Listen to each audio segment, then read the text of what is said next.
Hello everybody and welcome back to another episode of the Point 5 project, essentially. Today I'll be going over my whole season, the indoor season and the outdoor season. Not like the training or anything, it's kind of just a recap video. Now I will say that the season's been very up and down. For those who have watched essentially all of my races this season, you'll understand why. I made a lot of errors outside of training and outside of, well actually just outside of races, not outside of training, in respect to like neuro fatigue and giving myself time to rest. And I don't know, just peaking at the wrong times, which essentially would have also negatively affected me in terms of improving. So let's just get straight to it. So I kicked off the season the 29th of December with a 7:06 60 meter PB, which was 0.09 faster than my PB before, which was 7:15. And then the race after that, feeling fairly sore from the first 60 meter, I ran a 7:03. I was very chuffed with this time. I was like, my starts are usually never that good. So this means, you know, that time alone correlates to like a low 10.8, high 10.7, and it's my opener. Then I had North of England Championships. In the heat, I ran a 7:09, and I wasn't very happy with it. I did run flat out in that race. Admittedly, it was, 600 slower than my PB that I ran 2 weeks prior. I did only just qualify through to the final, I think, as one of the fastest losers, and I was pretty much the slowest person going into the final. And in the final, I did come last, running a 7:11. If I'd have ran my 7:03 PB that I ran two weeks before, I think I would have got a bronze medal. I can't remember. It was a pretty tight final, apart from the top two, who ran like 6:8 or something. On the 5th of February, I believe it was, I ran two more 60s, 7:13 and a 7:18. I just went backwards, or 7:12 and a 7:18 it was. In these races, I just felt as though my body just wasn't being as reactive and responsive as I wanted it to be, and I was just kind of losing speed. But at the same time, I wasn't too worried. I did run a 7:03, and I know I've got that speed in my legs, but I just wasn't able to find it in this indoor season. And that leads on to the nationals, the under 20 nationals, my last under 20 nationals indoor. I didn't get out of the heats. I ran a 7:13.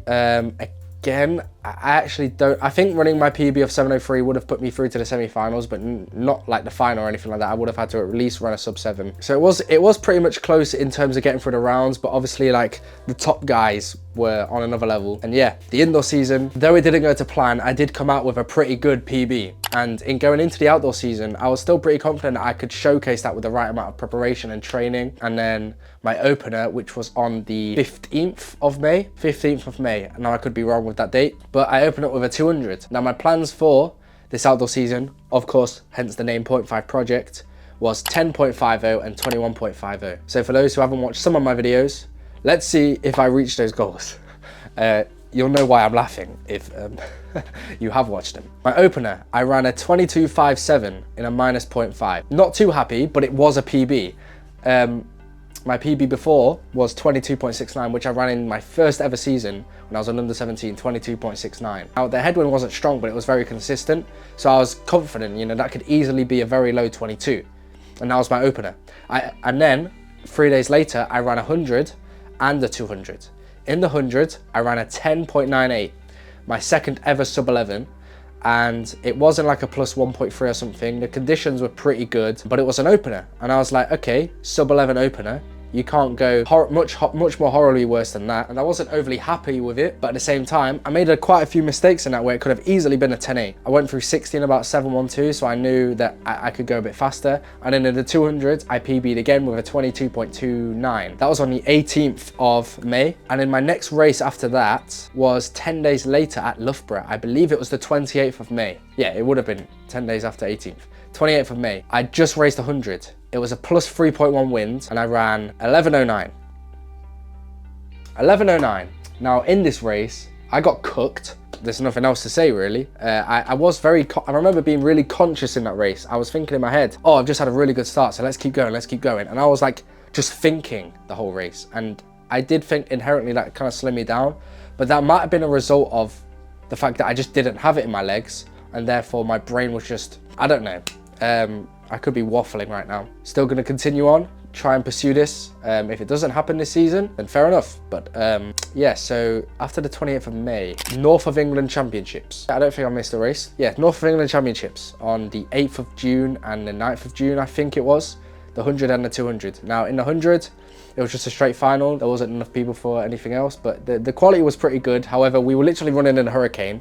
It was a minus 1.8 wind when the wind was insane. No, everyone was like half a second away from their PBs or season best, or like how they were running around that time. I ran 11.5 something, 11.52 or something, or 11.48. I think it was 11.52. Either way, it was shocking because I got cooked by the other three guys. I was expecting to medal, maybe not expecting to win, but I was expecting to medal. And yeah, it just wasn't there. Then in the 200 the next day, again in that race, I just didn't have it. I don't know. The 200 the next day, I was a lot more confident, in the sense of like, you know, I've got better speed endurance. Maybe I can make up for it in the last 100, because I hadn't actually done a 200 since my bad form started coming. So I was thinking, hey, maybe I could still, you know, charge through this. In the heat, I ran a 22.63 minus 0.8 or something like that, which is pretty similar to the time I ran at Loughborough in a 22.57 in a minus 0.5. So yeah, so it's not really horrendous, but I don't want to be matching an opener. I want to be running faster than that. That was in the heat, and then in the final I ran 22.69 in, I think, the exact same wind. It was, I can't remember the wind, I'll put it on the screen, but it was like a minus 0.7. It wasn't minus 1 or anything over that. However, I do think that weekend they just got the wind readings wrong. Anyone can vouch. North of England Championships, I can't remember, I came like second to last or 6th in the 200 meters and 4th in the 100 meters. Not amazing results. This was under 20. Not amazing results, but still grateful to be injury free and being able to compete, as the past 2 seasons I've had very bad low back problems. Very bad low back problems. After North of England Championships, 10 days later again, I went to Loughborough again and did a 100 and a 200. This was, I think it was 18th of June. I did a 100 and a 200. I ran 11.17 in a 0.0 wind. And that 0.0 was a day where it was a tailwind. So if they got it wrong, it would have been a tailwind. So there's no excuses. 11.17, that's the slowest time I've ran in a tailwind since my first year, 2021. And then the 200, I ran a 22.63. I think, plus 0.7 wind. I didn't even feel it. It just, in the race, there wasn't any reactiveness. There wasn't any power. It just wasn't there. And it was a shame because I felt as though I was so much faster than that. You know, my 7:03, like I said, in my 10.92 and even my 10.98, if you take my 10 meter split, actually my 10.98, my 10 meter splits was a lot faster. I think I did a 0.91 or a 0.92. Let's say it was 0.92. 0.92, right? Plus 0.93, 40 meters, plus 0.94, plus 0.95, let's say. That's a 3.74. So add that to 7.03. That's a 10.77. Let's say 10.80, right? Which is still over a tenth faster than my PB. Those are the times that I could have run, right? My 60, I proved that I ran that time. It was electronic time, it wasn't hand time or anything. And yeah, but I'm not upset. All it's doing is teaching me, and I know that the 0.5 project is not stopping, because I know I can do it. I know I can do it. God willing, if I get there, I can go for even better goals. Yeah, so after that Loughborough competition, I had a good 4 weeks off of just training, not intensely or anything. I trained maybe on average maybe twice a week on the track, and I went in the gym maybe twice in those 4 weeks. I didn't train that a lot, mainly because I didn't want to fry my nervous system, but I think I just maintained it and got to nationals in the heats. It was a headwind. I can't remember the wind. I think it was a minus 0.8, 11.23. So actually it was a little bit better than my Loughborough 11.17 that I did. And like some heats that day were in the minus 4s. It was not that heavy. If you link it to North of England Championship, that was minus 4s. And I don't know how none of those races at Middlesbrough, North of England Championships, weren't in the minus 4s. And yet the Nationals was, where it was not that windy. But it was a headwind. You could feel it more or less. Not that I was really concentrating on that. I had a good start. I remember being pretty powerful, but then my hips rise too early and then I lose all my momentum. So that's definitely something to work on. And I think there's a lot of strength issues. If any of you saw my winter training, pre-season training, you know that I didn't do an awful lot of gym work. I did trap bar, I did hip thrusts sometimes, inconsistently, and I'm gonna start getting in the gym a lot more. And I did mention in my previous video that I'm gonna start training like a 60-meter runner. And the reason is because I just don't think I'm fast enough and strong enough. And so if I train like that, I can worry about my speed endurance later. Obviously, I'm not going to neglect speed endurance. I'm still going to do it, but I'm not dedicate a session in a week where I'm doing like 250s, because in my opinion, right now, for me, I think it's pointless. I'm not saying those sessions are pointless. Let's say like 3 150s, 4 150s. They are very good sessions. I actually enjoy them as much as I'm sick in them. I enjoy them. It just feels pointless to me, at least this side of Christmas.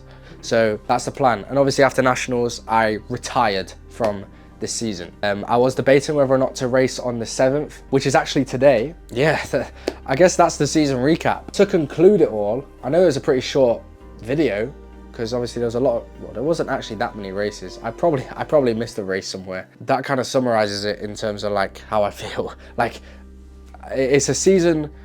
No, it's not a season to forget. I've learned a lot of things. That's stupid in saying it's a season to forget. It was my last under 20 season, so there'll be no more under 20 nationals. In the indoor season, there's not going to be an under 20 nationals, and unless I run a 6:85, I believe the qualifying time is for the senior UK champs, there won't be any nationals. But in the outdoor season, there is an under 23 nationals, which is like the qualifying time's 11:00 or 10:95 or something. Yeah, and then like a 22:2 or 22:3 in the 200. There is still that to aim for. 7:03 to 6:85. If I get that gym work in, I know some people say gym work isn't important, but I've experienced a lot of weakness, and I know I'm a powerful guy. I just need to access it. And there's a lot of weakness here around my pelvis, and I just need to strengthen myself. The big muscles as well as the small muscles. Inside you know, I feel I'm just disappointed I couldn't have brought the times out, or like even have fought for the times that I said I may have got. Next week's episode will be the training plan. I don't know when it'll be filmed or put on YouTube, but hopefully roughly this 5 to 7 days after this video is uploaded. So, and then the video after that will probably be like what I've been doing in the off season, well, like this month in August, how I'm prepping for the winter period to start. And yeah, see you next week's episode.